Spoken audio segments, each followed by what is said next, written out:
All right, guys, let's get this thing rolling. So this week we've got Mark Hancock on with us, and Mark is just a fantastic guy.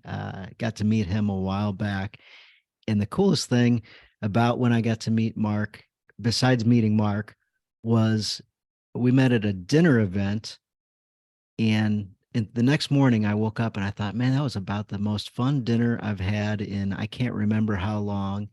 And man, these guys were drinking tea and water, and holy cow, there wasn't a single guy that had a drink, and it was like we were, 6 beers in or something like that, just having the greatest time ever.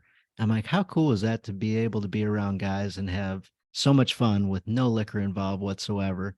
So Mark, that was an awesome dinner, man. That was It so cool. really, it really was. That's when I first met you, and man, that was I had the same thing the next day. My cheeks hurt just from laughing so much. That was so much fun. Great group of guys, all men's ministry, and it was a lot of fun. The fellowship was amazing. The food was good, but you're right. It was the joy of the Lord for sure. Yeah, yeah. Chris Harper with Better Man and Kent Evans with Manhood Journey. So Yeah, no, we had it going on, didn't we? yeah, yeah, that was great. My cheeks weren't hurting so much, but my ribs were a little bit. So that was awesome. So guys, we have got Mark Hancock on with us. Mark has led a fascinating life. I knew a little bit about him before the dinner, but after and during the dinner, I found out so much more. It was incredible to hear all the different things. And I know we missed a million things at dinner, but the things we did cover that you've done are just unbelievable. So just a quick background. Mark worked with a national advertising agency, and then he jumped into being a youth and college pastor. He's got two master's degree, one with mental health as the focus, and he's been on all kinds of national shows and podcasts and focus on the family, and you name it. Mark's been on it or around it. He travels around the country and is the CEO of an organization called Trail Life. My simple explanation is Christian Boy Scouts. So I love everything that your organization is about, and helps out so many different boys, but also helps out so many different men, dads, families. So, Mark, I'm so excited to have you with us today. Yeah, it's great to be here. I appreciate you having me on. Yeah, yeah, absolutely. So, how'd you guys get started? Yeah, well, in 2013, it was clear that the Boy Scouts were going to be abandoning some space that they'd held for over 100 years, giving us presidents and senators and war generals and civic leaders, and just raising up these great men. But they began to let loosen their grip on some of the things that we thought were foundations to creating good and godly men. And so about 300 volunteers across the country got together, and through connecting through different forums and things like that, said something needs to be done here. And about 50 of us gathered in Louisville, Kentucky in June of 2013, and spent a day and a half together. There were four different factions that had come together that were all going to do something and create something different. And they all came together. Everybody kind of laid their stuff down with open hands, said, hey, we all need to get together. And out of that meeting of 50, there were 9 men on the steering committee. And 68 days later, we held an inaugural convention, had 1,100 men come from 44 states to Nashville, Tennessee. Heard from Governor Mike Huckabee, Dr. Michael Ferris. At the time, he was chancellor at Patrick Henry College and with HSLDA. Now he's with Alliance Defending Freedom, or still doing some work with Alliance Defending Freedom. So that was 10 years ago. And then we launched 3 months later after that inaugural convention with 500 troops in line. Now we've got over 1,000 troops in all 50 states, 50,000 members participating in Trail Life. And you gave, if I've got 3 seconds with somebody, then I say Christian Boy Scouts. People get it. If I got 30 seconds and I say character leadership adventure organization for boys from kindergarten through 12 years old, or through 12th grade, I'm sorry, kindergarten through 12th grade. We have what you would expect in boys outdoor program, handbooks and awards and uniforms and hiking and camping and all the outdoor stuff, robust awards program. But two things separate us from Boy Scouts. We're Christ-centered. We're an unapologetically Christian organization, and we're boy focused. And this may be a radical statement. I hope it's not on your show. But we believe that boys and girls are different and that boys need a program that's aimed at their specific strengths. So those two things separate us from Boy Scouts, the unapologetically Christian stance, and also, we believe that boys and girls are different and boys need a program that's aimed at them. So, and we've just seen incredible growth because of that, because families understand the values that we're upholding, and they appreciate the focus on character, leadership, and adventure for their sons. So your transition into leadership with Trail Life, and as you were there kind of from the beginning, as things changed from what you used to do to what you do now, there was some pain and struggle there. Oh, it was intense. I'm sure I lost brain cells because of lack of sleep. I'm sure I aged a lot. I think I look great for 28, but it was quite a journey. So we started with 7 people in 5 states. We had never been in the same room, and that's how we launched the organization. Now we're up to 30 something staff members. We have a 127-acre campus in just south of Greenville, South Carolina. So there's been a lot that's happened in that 10 years. I started out. I was on the board of the steering committee that left Louisville, and which turned into our board of directors. Then I stepped off the board to be the COO on January 1st, 2014, when we launched. And then 3 months later, the board came to me and asked me if I would serve as the CEO. Kind of pushed back against it. Wasn't interested in doing that. I really felt like my strengths are more in the operational area. But after prayer and talking to my wife and some convincing from them, I stepped in the role of CEO, and I've been thrilled to serve in that way for the last 10 years. What was your struggle as you went through that time period and your wife said, "No, I really think you should keep doing this," and it was going to be harder on her? Yeah. Tell us a little bit about that.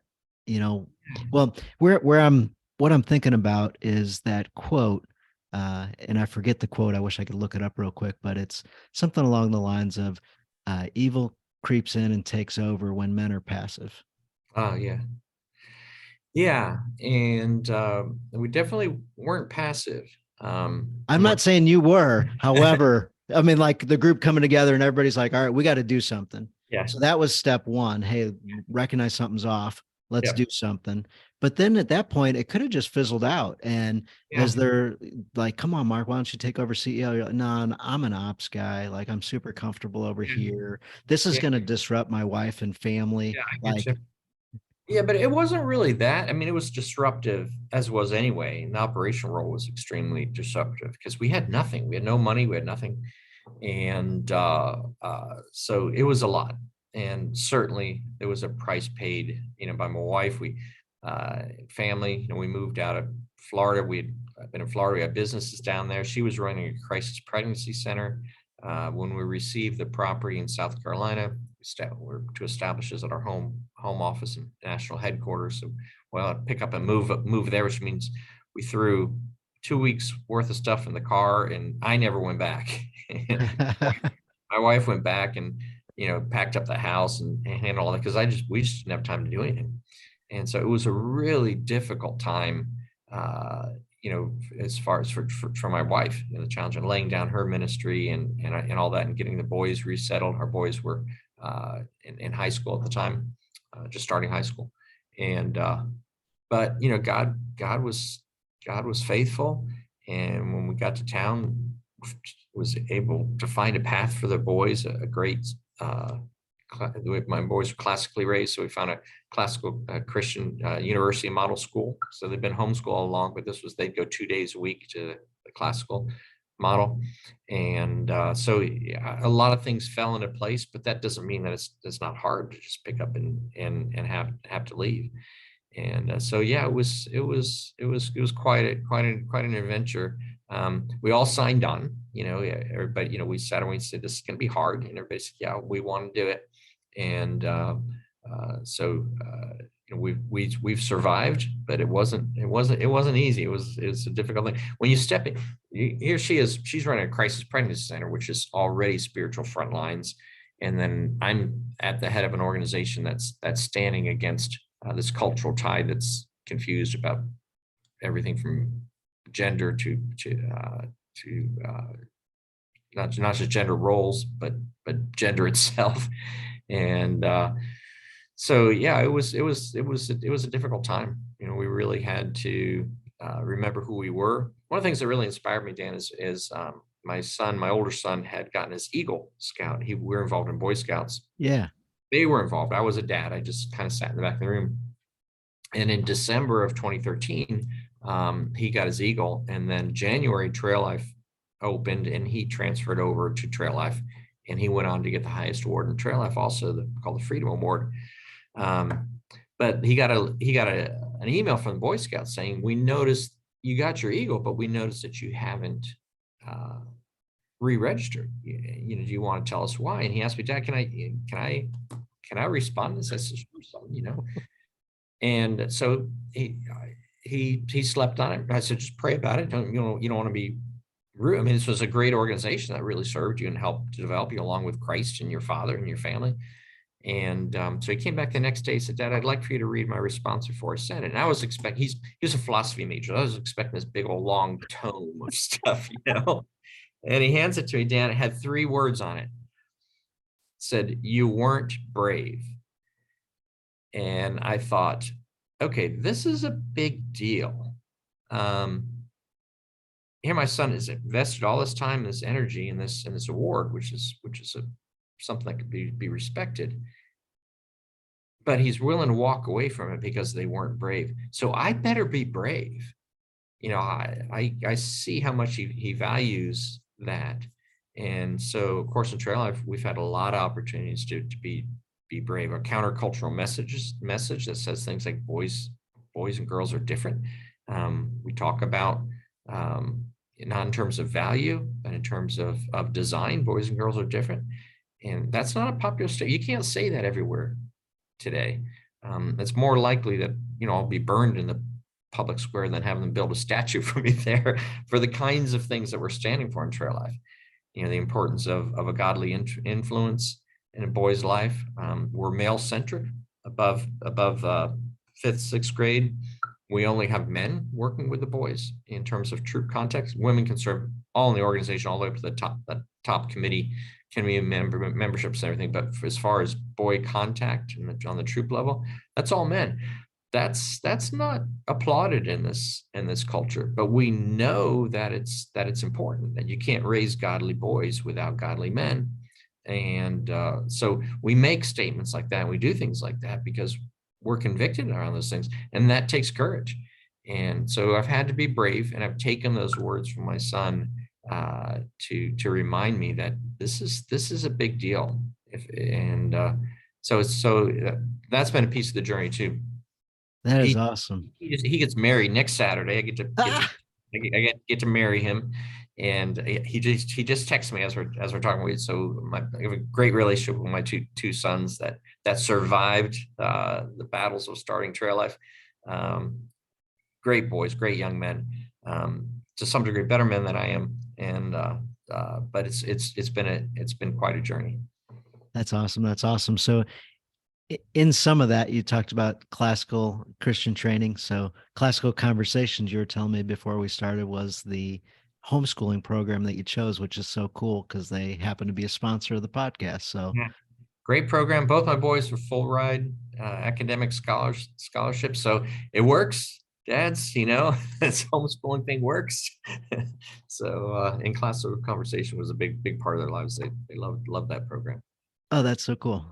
It's neat hearing guests just mention that without me prompting it. And like, oh man, what a great program. And so many different, and some of my past guests that I didn't know their homeschool program and all that. And they're like, oh no, actually, we use that too. Yep. And community is such a big part of that. And obviously Trail Life community is such a big thing. Yeah. Yeah. And it's big for boys. Boys are always asking the question, who's in charge, who's with me, and what is our mission? And so when you can find, that's why the military is successful. So when you can find an organization, we use this in raising our boys. When they found something they're interested in, if the culture was right, and it was the kind of people that shared our values, we were all in as a family. So things like classical conversations, things like Teen Pact. I don't know if you're familiar with Teen Pact. No, I Um, don't know them. Government, it's youth leadership. I'm not gonna say it right. The CEO is a good friend of mine. The national, they basically take over state capitals and do government kind of stuff, but a specifically Christian organization. They got interested in that, and I tell dads all the time. In fact, I'll be doing a workshop out here in California this morning, and I'll be talking about this. About sometimes we want to take our sons and put them in programs because they're good at it, um, and a sport or whatever, and that's good because we want to say that's going to help his self-esteem because he's going to feel like he's good at it. But higher than that is the values of that organization, because what you have to remember is this is what boys are looking at: who's in charge, who's with me, and what is our mission. And they become that. They adopt, and when you talk about community, they become that community. That's who they identify with.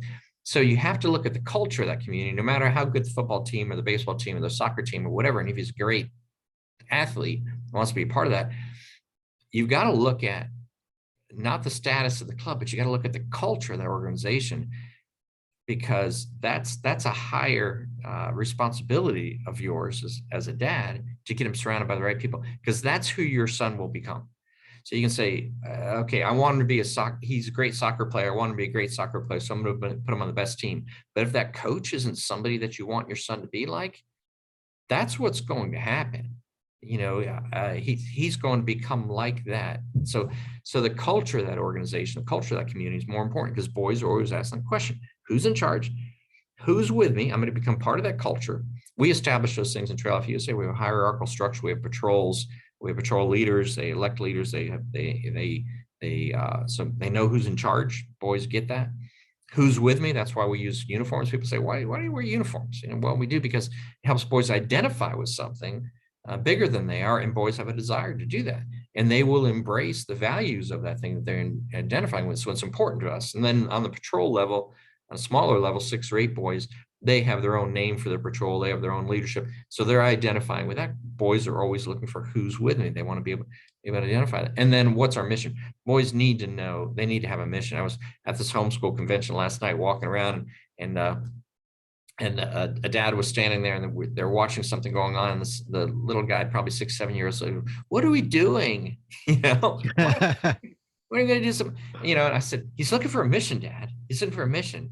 So, and I just explained real quickly, he needs to know who's in charge. You're in charge, Dad. Who's with me? Our family's doing this homeschool thing. What is our mission? We're going to visit 3 more booths here at the convention center, and then I'm going to get you a piece of pizza. So, and that would settle that boy. Now he's got, okay, I know our mission. I'm good with that. I know who's in charge. I know who's with me. I know what our mission is. And the community can do that for us, because the communities will determine that. And other folks who are really good at it, besides the military, is gangs. And Yes. that's why gangs are, I mean, they're growing faster than our youth groups, Dan, because they know, they set for those boys, those young men, who's in charge, who's with me, what is our mission. All those things are clear in gangs. And that's why they're attracting boys just by the tens of thousands. And those boys will die for that gang. They'll go to jail for that gang, because they clearly answer those 3 things. So powerful thing, community that can answer those questions for boys. Yeah. As you're talking, I'm thinking, I've got 2 daughters, and we do softball and other things. And I'm like, yep, I hear those questions a lot. I hear those questions a lot. Who's running this practice? Who's running this game? Who's the coach on that team? Yeah. Like, is the umpire, what's going on? And then whenever we're looking at activities to do, often I hear, well, who's going to do it with me? Yeah. Yep. Who are the other girls? Tell me about the group. Who's going to be there? Yeah. You want to sign up for volleyball? Who's going to be on my team? Which one are we signing? Like, I want to know who I'm doing this with. Thank you. There was a play in a game where we were playing against a team, and we were clearly the better team. There wasn't going to be a decision-making play to win or lose this game. We were going to win no matter what. And I think I didn't send her home like to steal home. I kept all the girls at third and didn't take advantage of overthrows or anything. And my daughter looks at me, she goes, Dad, what are we doing? Yeah. I said, what's your question? And she says, aren't we trying to win this game? Yeah. I Yeah. said, that yes, we are absolutely trying to win this game. Yeah. And we've won this one already. We're going to finish playing. However, we're not trying to step on our opponent. Like, the other girls are really good people and the coaches are good people and they're not trying to be crazy. Yeah. And we're gonna be kind on this one, and we're not gonna Yeah. mercy rule them and run them out of the game or make them. We're not gonna do things that make them look bad. Yeah. We're still gonna be competitive. We're still gonna play, but we're not gonna run over them. Yeah. And she And goes, then she was okay, I imagine. She yeah, just yeah. She goes, okay, got it. So I should back off a little bit. I should take it easy a little bit. I'm like, yeah, a little bit. We're not going 110 right now. We're going 95. And we're going to, be a little bit more helpful to the other team than normal. Yeah. Yeah. She's like, okay, got it. Like, because their catcher's no good and she keeps letting the ball go by. Like, exactly. Yeah. Well, it's that's true in sports, and that's why boys are drawn to sports because risk and competition is rewarded. And so I talk a lot about boys because, of course, we're a male focused organization, so most of the time I'm going to be making those references. But those are places that boys, it has to make sense to them. Why are we doing this thing? We've gone through the period of participation trophies and not keeping score, and it's like, you're kidding me. I just put my boys in a Y league, and the coach says, by the way, we're not keeping score, and I'm like, this is not going to go well. Yes. Walking the boys out to the car. Did we win? I said, no, we weren't keeping score, but yes, you did. And it was 8-2. Yeah. And every dad in that gym knew who won, including the coaches, but we weren't keeping score. So, boys need that. They run on risk and competition. And one of the reasons that we're seeing this failure launching in our culture today is, we've removed risk and competition, generation participation trophies. And Dan, I talk about this, and I hope that it's okay that I'm not waiting for you to ask questions. No, go, man. I almost said, hey, Mark, by the way, I'll just let you talk for an hour. You'll get a cup of coffee or something, just come on. But I'm really concerned about where we are in our culture today, particularly in regards to boys. They're not twice as likely to be in special education, 3 times more likely to have ADHD. They've fallen behind girls in every single academic category. There's now more girls going to college than boys getting master's degrees, doctoral degrees, bachelor's degrees. One category they are leading in, tragic, is boys 10 to 14 years old, suicide rate. It's the fastest growing suicide rate. I And saw that statistic as I was reading up, and yeah, say that one more time because guys may have missed that one. yeah, 10 to 14 years of age, boys are leading in the increase of the suicides. And it's really because it's, if there was any other portion of our culture that was seeing these kind of drastic numbers, and we'd really be paying attention, but we seem to be doubling down on toxic masculinity, and there's something wrong with boys. And You know, boys, you know who the number one group of suicide is? it's got to be men. Yeah, yeah. Like I think 4 out of 5. I think it's huge. And what age range? I don't know.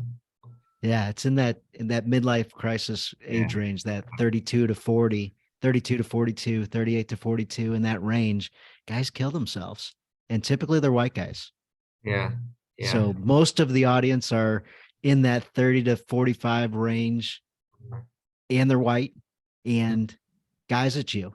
Yeah. So if you're listening right now and you're thinking, huh, I'm in a bad spot, go Mm, talk to somebody.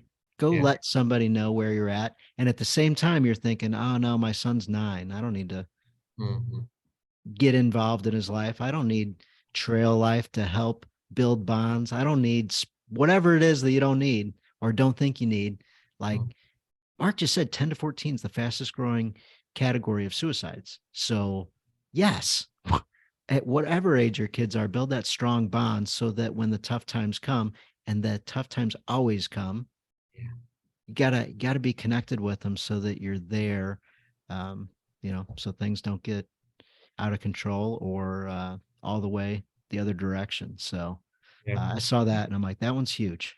It is huge, and purpose is huge. Purpose preserves life, and so when that's when we're because we're taking away from boys their purpose. It's like we treat them like they're some kind of defective girl or something. Why can't you sit still like Susie, or why can't you? Um, they're developmentally, biologically, psychologically, developmentally, in every area, they're different than girls. They develop more slowly. So we put them in a classroom situation that's really designed for girls. Sit still, be quiet, pay attention, and they know they don't fit there because they just can't follow the rule. Why can't you sit still like Susie? It just and they hear that over and over again in subtle and sometimes blatant ways. It's like boys are some kind of social disease that needs to be eradicated or something. We talk about them as being the canaries in the coal mine of our culture, and they've stopped singing, because they are feeling the effects of a culture that's really confused about who it is. And boys can't, you and I can process it. We can metabolize all this change because we've got some sort of a foundation and a recollection and an experience of living in a world where men made sense. And but these boys are being raised in a place where it's like, in the 60s, it was, women saying we don't need a man, and then the 80s it was I don't want a man, and now it's I don't even know what a man is. So Yeah. 1 out of 4 boys now in a household without a father. 76% of public school teachers are female. 80 something percent of Sunday school teachers are females. So girls are surrounded by these wonderful role models. A single mom is doing a great job to hold that thing together. That's real leadership. But that boy in that household, he doesn't see a model of a man. What am I going to look like as a leader? And then he goes to school, and the woman's standing at the front of the room. What am I going to look like as a leader? And he goes to Sunday school, and there's another lady there. What am I going to look as a leader? And boys don't have those examples of male mentorship, and that's why we think it's critical. Organizations like Trail Life USA that are providing dads and what I call dad likes, are men who will stand in the place of a dad. And so talking to the men in your program, about purpose. Here's your purpose. There's a generation of boys who are just being lost and ignored, and desperate condition, desperate need of men to show them what it means to be a man. Whether you have a son or not, find a Trail Life troop and get involved and say, where are the boys who don't have a dad? I want to make sure that I'm there for that boy. And I met a man in Texas, was at a gathering of Trail Life, and about 200 people there, and he poured out a boy. He says, see that boy, he doesn't have a dad. He said, that's really sad. He says, yeah, but I have a connection with that man over there. And he makes sure that he has a ride, that he understands. He has what he needs for camping this week. All the things that I did as a dad. He says, I make sure that this guy does for that boy. I said, that's great. So see that boy over there? And I said, yeah. He says, well, he doesn't have a dad either. So I've connected him with him. And that boy, I've connected with him. And he just went on and on. I'm like, who are you? And he's like, when I was 9 years old, my father passed away. Ah, My mom put me in a program, surrounded me with Christian men. And when I was 9 years old, I told myself, when I grew up, I was going to do that for every boy I could. And here he was fulfilling that promise he made to himself and making a difference, Dan, in those boys' lives. A boy out here in California just a short while ago, he received our highest award, the Freedom Award, and had a single mom. And he stood in front of those men when he received that award. There's only maybe 400 boys in the whole country who have this award. And so he stands in front of this room full of his troop leaders and says, I need to thank the men in this room. You taught me how to shave, and you taught me how to love Jesus. mm. And I thought, nailed it. Nailed it. And can you imagine his mom sitting there in the audience saying, yeah, thank God these men came in and kind of filled that role for my son. So men, there's a place for you in Trail Life, whether you have a son or not, to be there and make a difference in a boy's life. If you do have a son, it's a great place to connect with them. And or if you got single moms, in your church or wherever who have sons, find them a program where there's men who can help mentor them. So I was reading your book, or booklet, I'll call it, Raising Godly Boys. And there was a story in there. I'm like, man, with men being confused about men, or society confusing men who men are and what we're here for. And then that transfers down to kids and boys having females all around in schools and different places. And there was a kid that showed up to the lunch table, and he was newer at the school, and he had a lisp. Mhm. So of course he's going to be picked on. We all got picked on for something as kids. Mhm. So in your booklet, he gets picked on. A kid says, "Hey," and starts using his lisp with the words he's using. Mhm. Then a kid, he says, "Where am I supposed to sit?" And a kid says, "Hey, why don't you sit next to me? Like, I'd love to have you sit next to me." And then Mhm. the bully kid goes, "Give me that sandwich," and snatches his sandwich off his plate. And I'm like, I remember when I was a kid and somebody snatched my food off my plate, and I said, "Put that back." And then he Mhm. took something else off my plate, and I stood up and I punched him square in the nose. He was the defensive tackle for the football team. Oh my goodness. I was the point guard for the basketball team. There was a mismatch. Wow. And another kid next to him goes, "What are you going to do about that?" And the kid just sat there dumbfounded with tears coming out of his eyes. And the Wow. other kid goes, "You're just going to take that, aren't you? That's probably a good idea." But I'm like, how would that play out in today's world? Yeah. Like, and in your booklet, a teacher comes up at the time, and the boy that stands up, he says, "Hey, give that boy his sandwich back." And he starts to, I can feel that emotion of, Yeah. I'm gonna save this kid because he's Yeah. hungry, Yeah. and that wasn't right. I'm gonna take an injustice and fix it. And a teacher comes up and says, "Hey, grab your plate and get out of here. Go sit over by yourself. This behavior isn't tolerated." Mhm. I'm like, wait, what? I'm Yeah. in trouble? Yeah. I was the hero. I was doing the right thing. Whoever in my life was, had told me that this is what I'm supposed to do in a situation like this, and I was doing it. Mhm. And I'm wrong, huh? Yeah. Huh. Now what am I supposed to do? Sit still, stay quiet, pay attention. Yeah. Yeah. No, he wasn't. Yeah. Yeah. And that's not an unusual story. And, we would see that played out. We say, okay, I get that. That the teacher felt like he was out of line. He was standing up and making a scene.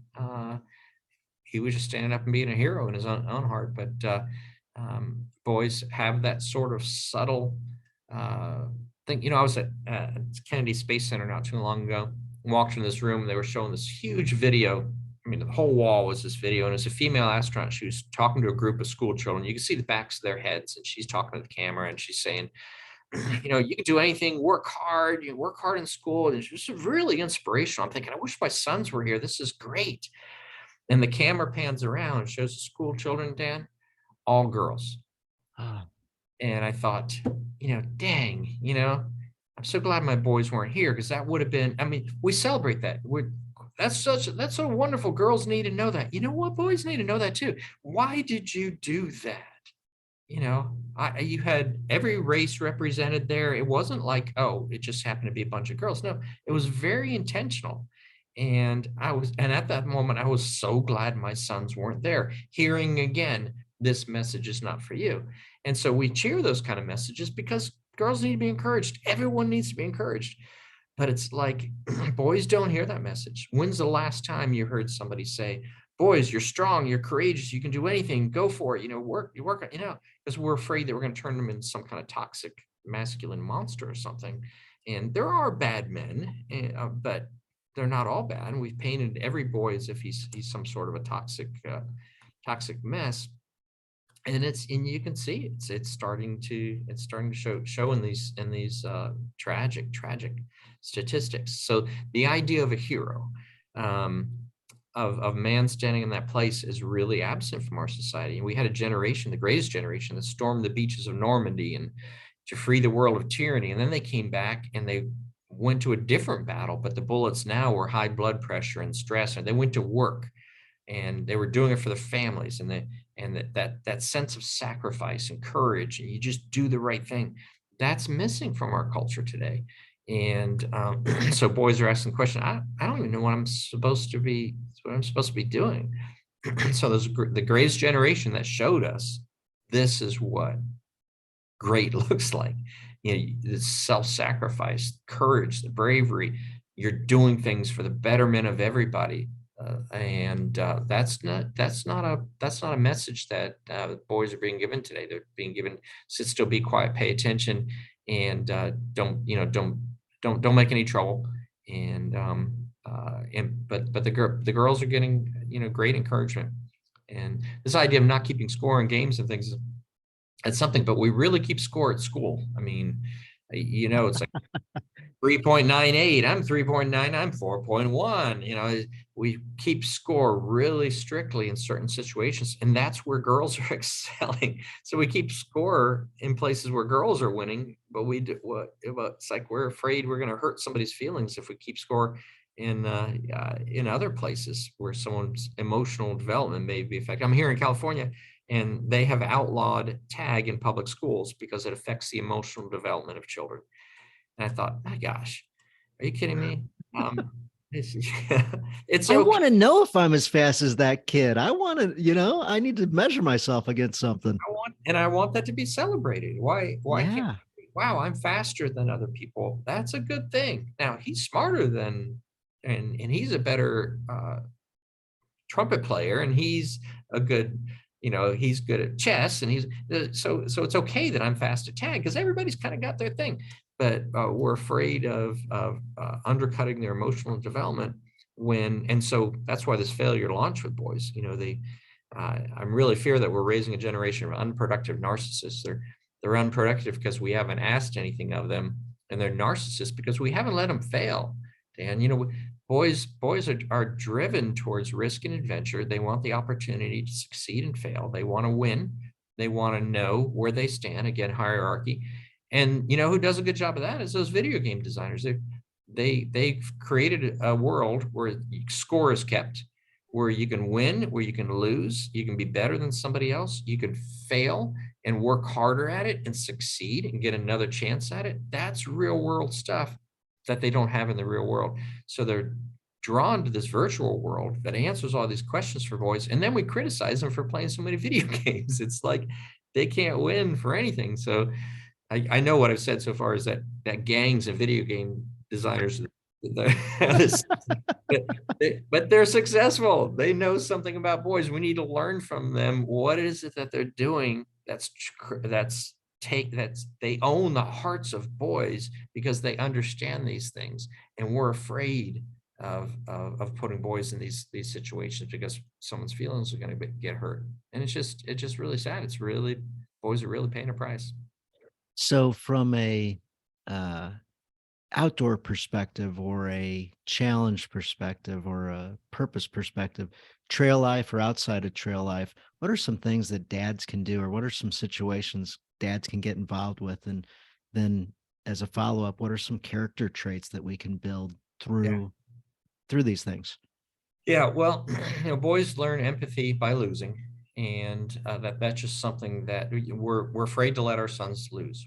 We're afraid it's going to hurt their feelings. We don't want them to experience difficult feelings, and I get that. That's love. None of us wants our kids to go through difficult things, but life is a great teacher. Experience is a great teacher, and I'm not saying we've got to be so tough and cold and uncaring and put boys through all sorts of miserable things. Say, no, let's just not shield them uh, from the opportunity to learn from losing. And that's where character is developed. Um, when a boy loses, he understands what it means to lose. And so when you talk to him about things like, gosh, you hurt his feelings, if your son has never had his feelings hurt, he doesn't understand what that means. And we're already somewhat defective because our left brain and right brain are not connected. And women, they still have that connection between the left brain and right brain. There's all these connections that go back and forth. We lose that in the womb when testosterone is released, and our left and right brains there's much greater separation than are with girls. That's one of the developmental differences we can't ignore. So it's difficult for us to connect experiences emotionally. You can't just say, how do you think that made him feel, to a boy? Because he's like, feelings? I don't know. Uh, Tell me about a feeling. I don't know. And so when you give a boy an experience of losing, then you help him to identify what that feeling is. So, you know what you're feeling right now? Yeah, I'm feeling kind of bad. You're probably sad. you're probably disappointed. You're probably feeling a little bit down about yourself. And so we help give the boy the language for those emotions, so that they know, oh, that's what sad is. I can connect now sad to a word. I get that. So when I hear that somebody else is sad, I get that. I know what sad is. And so that's powerful with boys, give them the opportunity to experience these emotions rather than shield them from them, and then to help them to identify them. Not too long ago, well, actually it was a long time ago, I apologized to my son not too long ago for a mistake I made when he was about 5. He had his first BB gun, stood on the front porch, and we lived in the country. So I said, shoot at that tree. He had big leaves, it was a poplar tree. Shoot at one of the leaves of the tree. He shoots it down and a bird falls out of the tree. Oh, And yeah, so me being the dad that, oh, I want to shield him from this thing. I mean, he didn't see the bird. It wasn't intentional. It was a complete accident. But I didn't want him to be sad. So I immediately, oh, let's go inside. Took him inside. And I so regret doing that, Dan. And what I wish I had done is I wish I had walked him out there and that the two of us sat on the ground with that bird and just talked about how sad that was, that happened. You didn't mean to do that. Sometimes accidents happen. Sad things are going to happen in your life. And I wonder what that bird liked. I wonder what he, would like to do. And I wish that I'd sat there with him and let him sit in that emotion, totally soak it up, because his entire life he's going to have sad times of loss, some that he creates and some that is just by accident. And then I wish we had invited Jesus over. Said, Jesus, will you sit here with us, Jesus, and just let him talk to us? What do you think Jesus would say? Let's just listen to Jesus for a little bit. And perhaps one of us would have said, I think Jesus said that he loved that bird too. That he knows every time a sparrow falls, he's aware of that, and that he's sad too. He's sad along with us. And that in that he would just comfort us just being there. And that I would have been able to say to my son, so anytime in your life, whenever you're sad, don't go pick up a video game. Don't go get a beer. Don't go put on a song. Don't go do something else. Recognize that feeling, sit in it, and ask Jesus to sit with you there. So I had to apologize to my son. He's now 21, and I apologized to him maybe a year or so ago. I said, I'm so sorry I mishandled that. I so wish that I had taught you that feeling, that it's okay to sit in that feeling. We have to lead boys through those kinds of things. We have to allow them to have failure, to have the experience of failure, to try at something and then get another chance and try it again. That's why this failure to launch, we have more young men living at home than since we started counting that in 1960s in the census, because this failure to launch, they go to work, they don't do well. Nobody gives them a participation check on Friday. I mean, you got to work. So and then they get fired and they rush home because they don't know where to go. They go down to the basement to a place that makes sense and they play video games. So we're failing our boys when we're not giving them the chance to pursue what they're wired for, which is risk and competition. We're not allowing them to experience feelings because we're afraid that we're going to hurt them, and we're really causing this great connection with their emotional lives. And so that's the advice I would offer. There's a lot to unpack in there, but that's all I got right now. Yeah, what I keyed in was on the emotion part of it. I talked to a lot of guys, and a lot of guys have trouble processing emotion and say, what are you feeling? Even as a 40, 50, 60, 70-year-old adult. We Yeah. got sad, mad, glad, angry. Yeah. Yeah. Yeah. That's about it.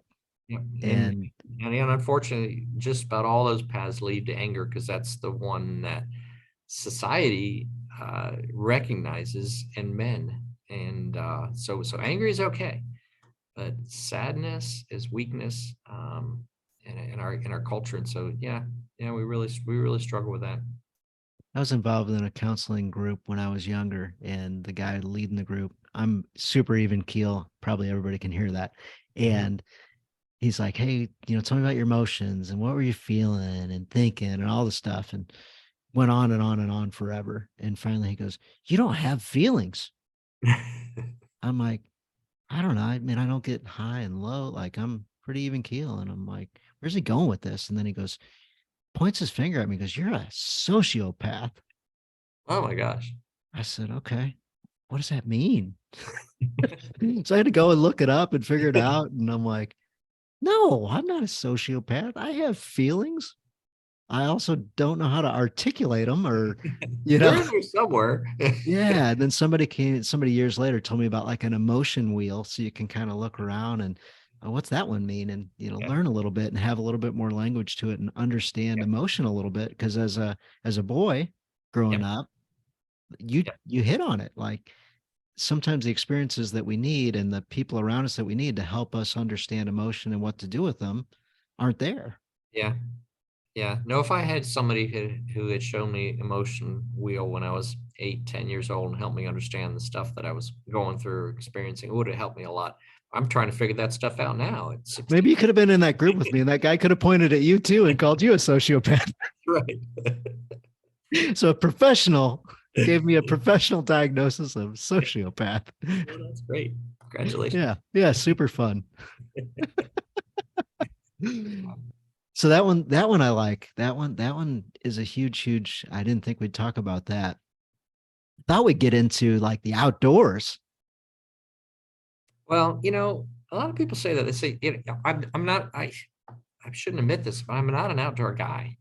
And but I am interested in the next generation. I was a youth pastor for years. And honestly, Dan, if there was a better way of turning boys into godly men than the outdoors, I would be doing that. But there's a dynamic in that setting, in a male-centric outdoor setting, that unlocks something in the boy and the man, that creates this atmosphere that is like no other. And so that's why we're there. That's why I'm doing this. I wasn't a Boy Scout. I wasn't in Boy Scouts. But I remember my family bought a camper and we went camping one weekend, and on the way home, my dad traded in for a boat. We're done. We're just not raised as a camping family. My wife and I did camping before we had boys, and then I got involved, because I was a homeschool dad. My sons were in Boy Scouts. I went to all the meetings, even though I wasn't a member of Boy Scouts. I went because homeschool dads don't drop their kids at anything. So so then yeah, I got kind of, that's where I gained some experience there. But was not something that I would have chosen. But there is some magic there, Dan, that goes on, that I haven't found anywhere else after years of being in youth pastorate and in the introduction to mental health counselor, marriage and family therapist, having some understanding of developmental stuff. But after 10 years watching men and boys be impacted by character leadership adventure program that takes place in the outdoors, I can't deny uh, the success of that, being in God's creation in a male-centric environment. The effect on boys is huge. And you take that into like a corporate environment. What do corporations do a lot of times when they want a team built? Yeah, They go outside. outside. Yeah, They do some adventures. They do some challenges. They do some ropes courses, whatever it is. But let's involve a little bit of risk, a little bit of danger, so that yep. we can team build. It opens us up. Now let's get back inside the office and get in our cubes. I remember in the 80s they would do this, accountability groups, or pairings were a big deal for men. Like, go find someone you're accountable for, go have coffee with a guy. And we sit across from the table or the guy having coffee and be like, seriously, I got to open up my heart to you. And you see the women in the restaurant, they're just chatting, they're all talking at the same time, and the men are just kind of like, Yeah, for sure. we don't know how to do that. But in the outdoors, or turning a wrench, or hiking along trail, or sitting around a fire, not this intimidating face-to-face kind of thing, is powerful for men. And we see them open, the boys bed down and the dads are left around the fire and they're talking, hey, I saw the way that you treated your son. How'd you grow that relationship with your son like that? Or I'm struggling with something at work. How do you guys handle this? That's where you have those kind of conversations, walking along a trail or sitting around a fire. So it's a powerful, powerful place. So yeah, we can talk about the outdoors, but I'm not gonna tell you how to tie knots or start fires. There are guys who are really good at that stuff, but I can tell you the impact on the soul of a man and a boy in the outdoors just has the secret sauce there. That's awesome. So it's funny that you mentioned you're not an outdoor guy, because I didn't know that. That's a revelation to me. But I was going to ask a question about what about the guy that's in the cubes? What about the guy that isn't the outdoor guy? What about that guy? And you basically answered it yourself. Like, well, Yeah. I was that guy. I Yeah. still am that guy. Yeah, still am to some extent. Yep. I'm going on a week-long paddle adventure in a couple weeks in Pennsylvania. There's a couple of troops going on it, and this guy's he does a great job with it. And I've been hearing about it, and he told me I got an extra seat. And I said, 1 year I want to go. I'm going this year. I'm scared to death. I mean, I'm it's like, I'm going to be with all these trailmen, who are probably more, and there's going to be an expectation. It's just like the one you had, that I'm going to come and I'm going to, show them how to make fire with ducks or something. I don't know, but Yeah, you're going to be Bear Grylls. yeah, I'm going to be Bear Grylls. Yeah, I'm going to be barely there is what I mean. But so I'm looking forward to that, because there's a camaraderie and there's some wonderful stuff. But it doesn't take those skills to be in trail life. There are guys there that do that part. So you can show up at a troop and say, hey, listen, I'm interested in the next generation. I believe God is speaking in my heart about making a difference in the life of boys. Can you use me? And they'll be like, yeah. And the other stuff, as far as how to set up your tent, your sleeping bag, or cook something, that's the small stuff. And there's people there who can walk you through that, and you'll learn those skills. And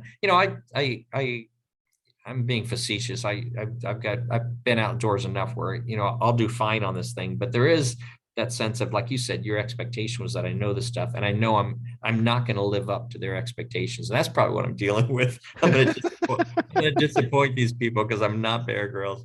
That's probably what I'm dealing with, honestly. But yeah, it's got guys, they don't have to have any experience at all in the outdoors to be effective or helpful. But those boys are so hungry for somebody to pay attention to them.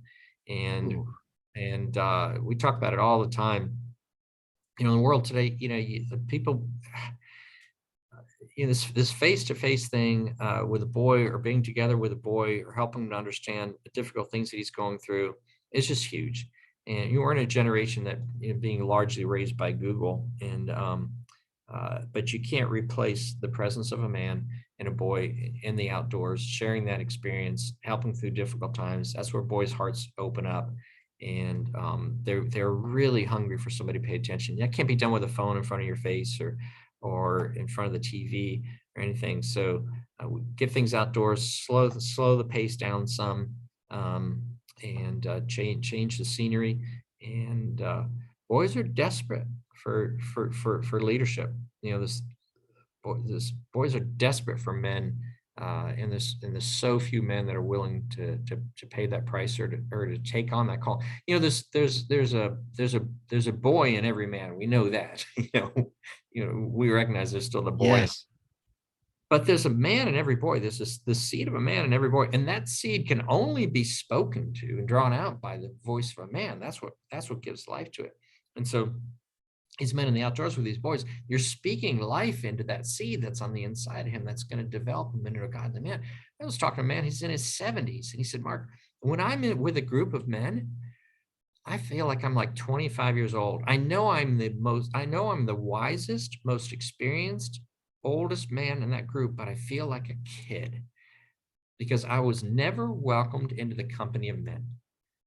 I never had the experience of me saying, okay, now you're one of us. So in Trail Life USA, we build in those steps that welcome a boy into the company of men, so he knows where it is that he stands. And it's shocking how many men, when I share stories like that, will come to me and say, "That's me too." Anytime I'm with men, I feel like I don't fit here.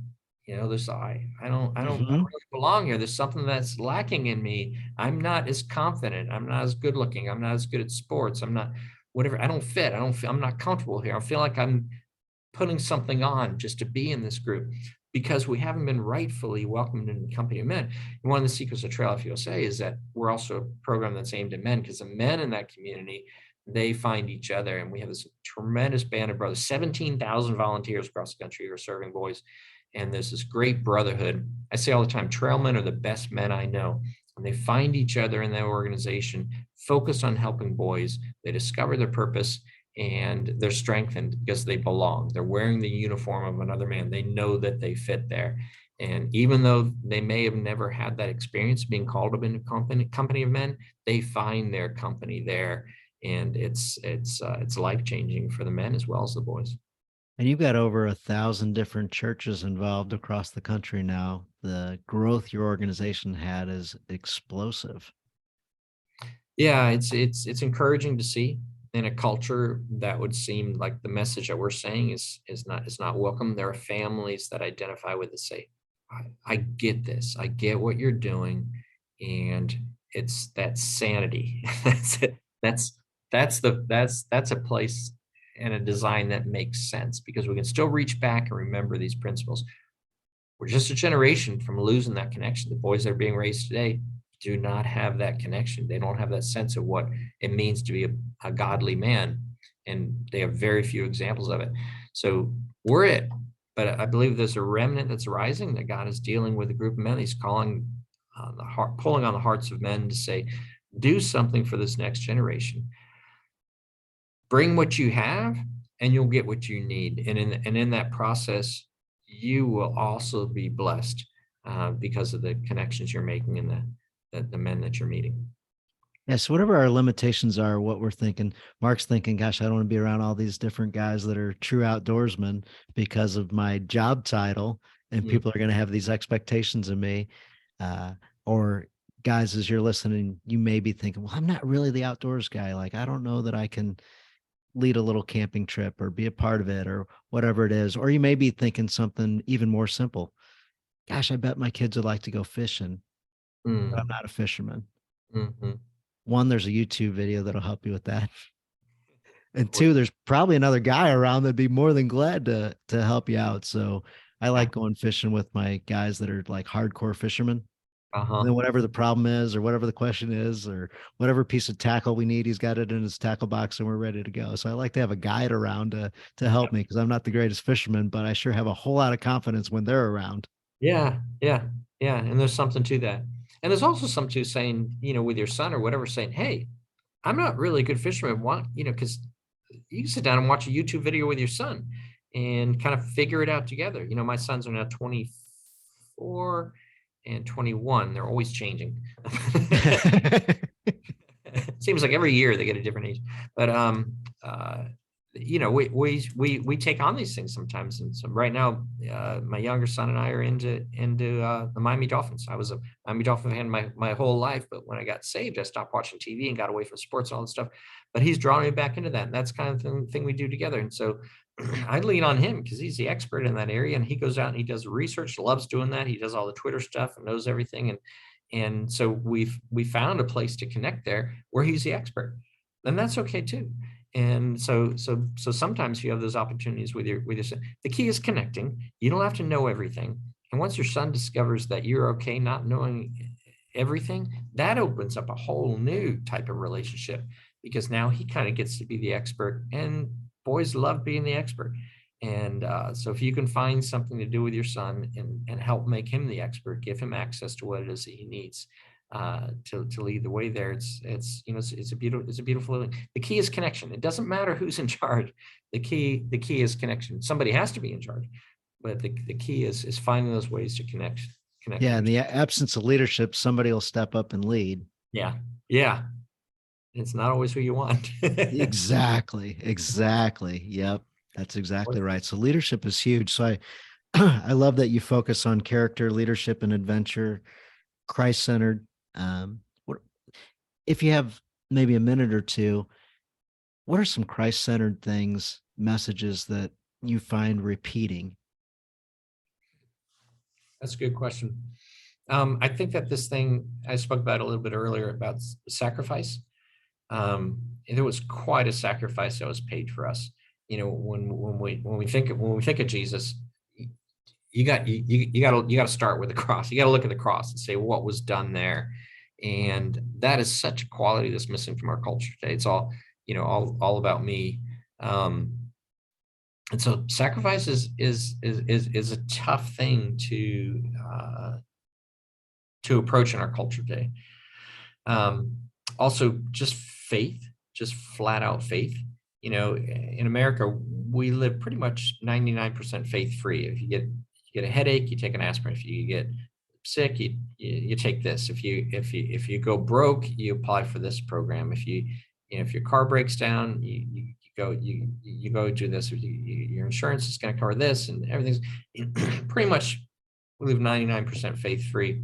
I remember when the wall first came down, the Soviet Union, my wife and I went to Russia and in the Ukraine, and the underground church, we helped the leaders bring the church from underground. And so we went there to train leaders.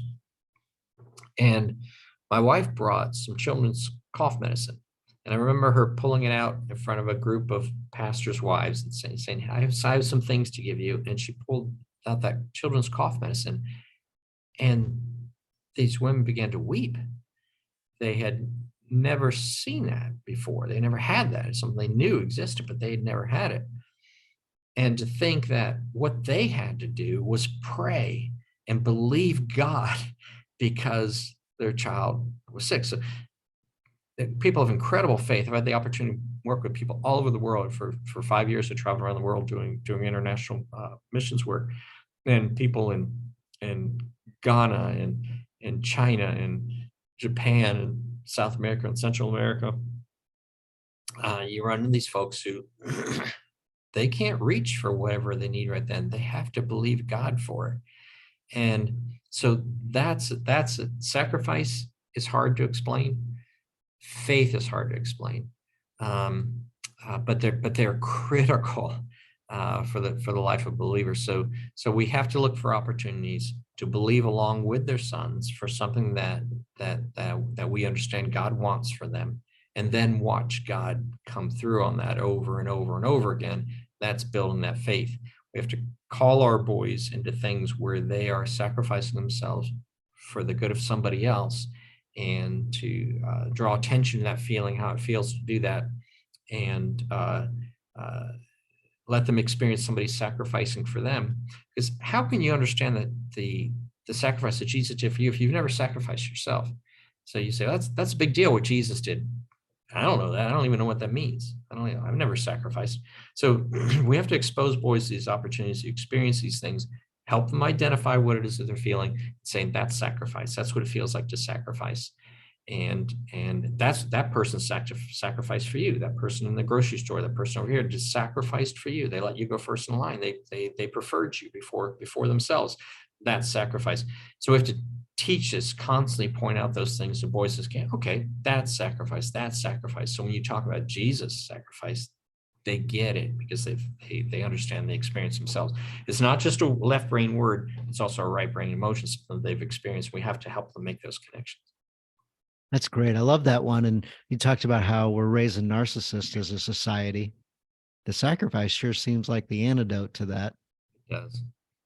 It does. I was talking with Adam Wainwright, the Cardinals baseball pitcher, a couple days ago, and he was with a group of people. And one of his things with his foundation, his charity, is he helps encourage other athletes to make a difference, whether it's just donating financially, whether it's showing up to something, or creating their own nonprofit. So they put wells in all around the country, and he had a number of different other athletes speak about the influence Adam had on their lives. And as he's up on the stage, he says, here's the thing, by me helping athletes do something and make a difference, I help them understand what life's all about. Life is all about sacrificing and helping others. If that wasn't what we do, they'll never find true joy and happiness. That's beautiful. I was like, oh man, I love hearing this. Yeah. And Adam's a super strong Christian. He was on Twitter and did a Bible in a year, where he interacted with people and would share his thoughts on what he was reading that day in the Bible. Oh, that's awesome. Yeah, super cool. So it's neat to see these guys that are brave, stand up, have courage, and are open to assault from society. Yeah, for those convictions. Yeah. It's crazy to think that that people are getting slaughtered all the time for it, whether it's with words or with actual, weapons. But yeah, Yeah, no, you kind of have to give up the idea that you're going to be celebrated by everybody because just because you're doing something good. When I look at what we're doing from boys, it's like, how can anybody oppose that? And boys are in trouble, and we're standing up for boys. Nobody else is doing it because the Boy Scouts left that space. They now allow girls in, and one of the saddest things I heard was when they first did that, a troop master was being interviewed, and they said, how do you like having girls in the program? He said, we love having girls. They're so much smarter and better behaved. Oh, And I thought, well, you know what? He's right. He's right. He's right. He's right. But there's another place that boys are going to go and say, why can't you behave like Susie? So it'll only be a matter of time before it's all girls. But um, I had a guy, super close friend of mine, and he ran a region for the Boy Scouts. hmm, And I don't want to say his identity was wrapped up in that. However, it was, yeah, like you're known for trail life. So he was known for Boy Scouts, and he stepped away, and it was a ripple effect of what just happened.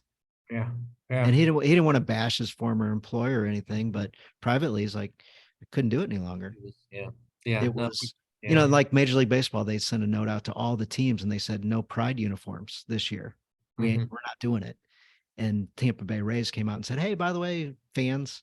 So none of the other teams came out and spoke what the note they got. Everybody just did it.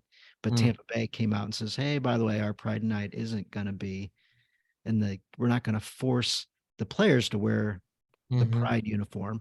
And Mm-hmm. the issue was NHL had a deal, and a player says, I'm not doing it. That is against my moral convictions. And they came back and said, we're your employer. Like, you're going to do what you're told. Mm-hmm. He says, no, I'm not. And then that created a huge thing in a non-controversial sport. Yeah, Like yeah. NHL, you don't hear them making waves about stuff. And then MLB caught that and says, we're not going to do that.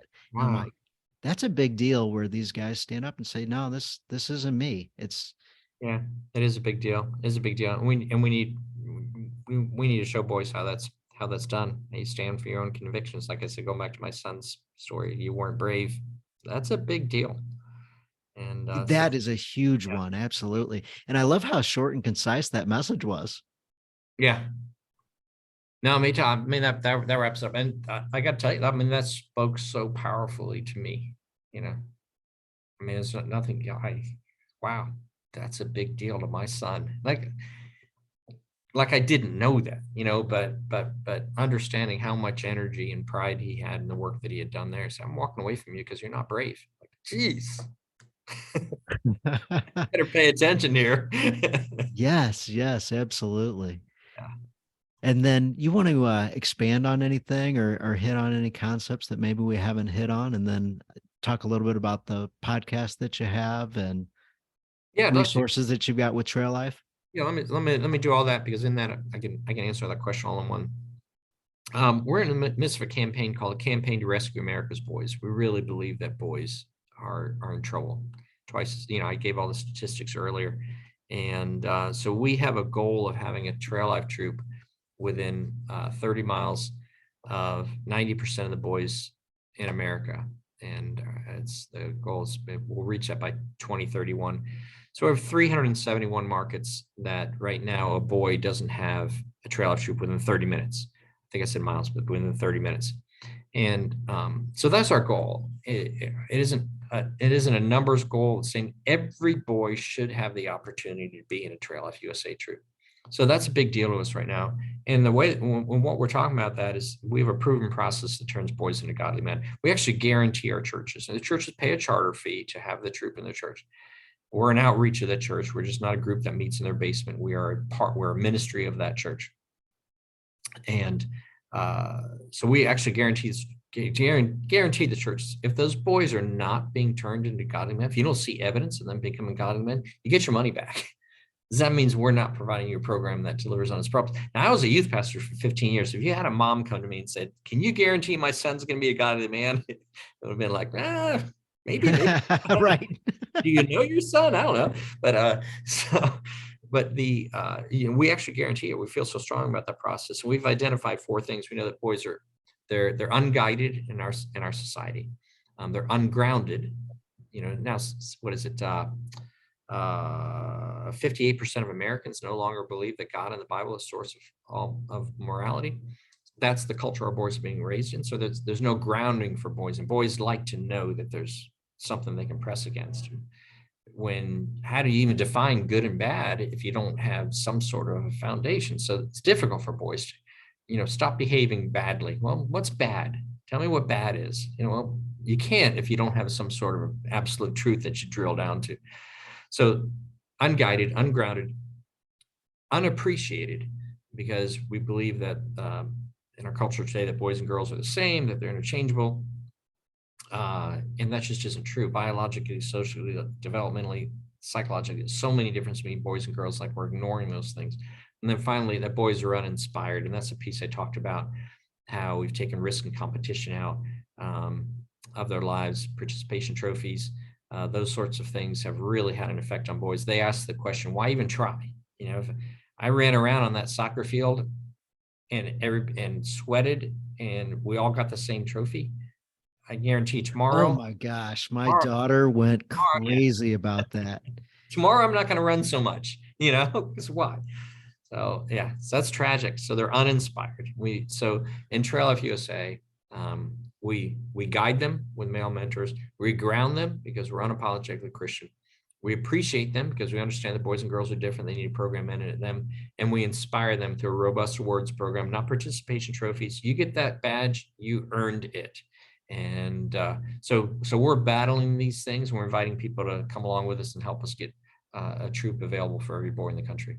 Yeah, my daughter's question was, Dad, we showed up and we won. They got the same thing we got. So this is a show up to the event thing, Oh isn't my it?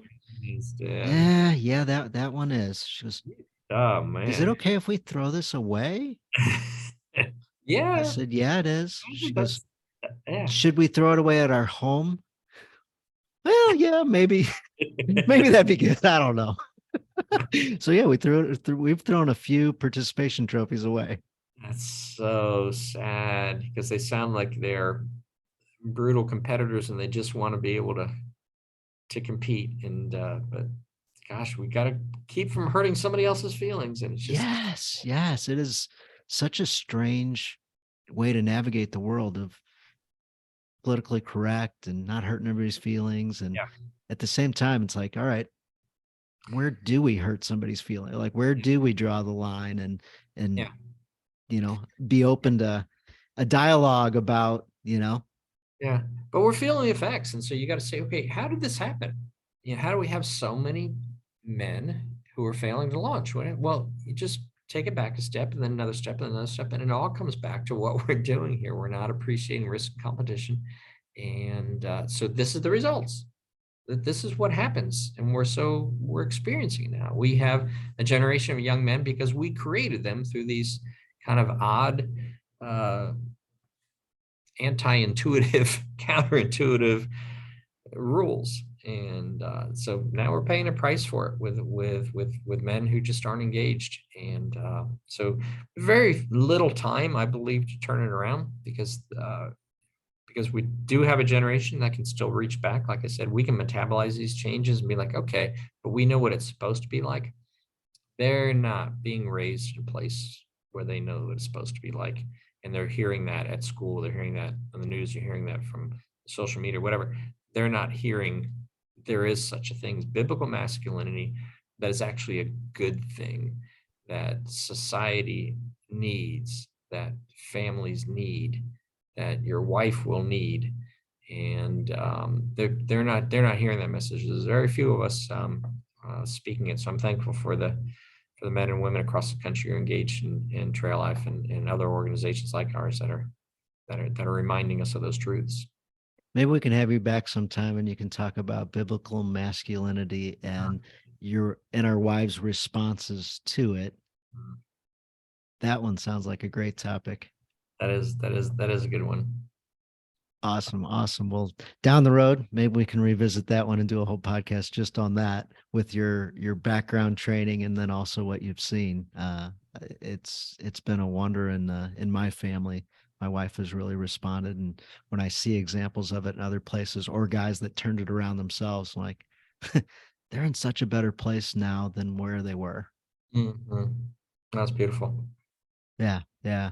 So podcast and downloads and Oh, yeah. real life and Yeah. And I where started can talking, people find you and get engaged? And then I'll throw my quick plug in. If you yeah. go and look and you see that there's not somebody within 30 minutes, Yeah. you can raise your hand. You're busy. You're You can busy. get one started. Thanks for bringing me back to your question. So if if you go to our website right now, you can download a free copy of Let Boys Be Boys and Raising Godly Boys, and we also have the podcast. We're on about 1,000 radio stations across the country with a 1 minute daily, Monday through Friday, 1 minute on Raising Godly Boys. And so we converted that to also a podcast. So if you can't listen on the radio, you can get the podcast every day. It's just 1 minute, dads. Just an encouraging word on how to raise godly boys. And it's called Raising Godly Boys. It's the podcast. But I encourage your listeners to go to traillifusa.com and to download Raising Godly Boys. The centerfold of Raising Godly Boys is that proven process that I talked about, the unguided, ungrounded, unappreciated, and uninspired. And it kind of breaks down in a graphic form those four things. And that's yeah, there you got it right there. Whoop. Yeah, Yep. that'll work anywhere. Oops, there you go. That'll work anywhere. Just real quick, how you can explain these things. I want to share with your pastor why 36% of parents believe that churches are meeting the needs of their boys, and that's a Barna poll.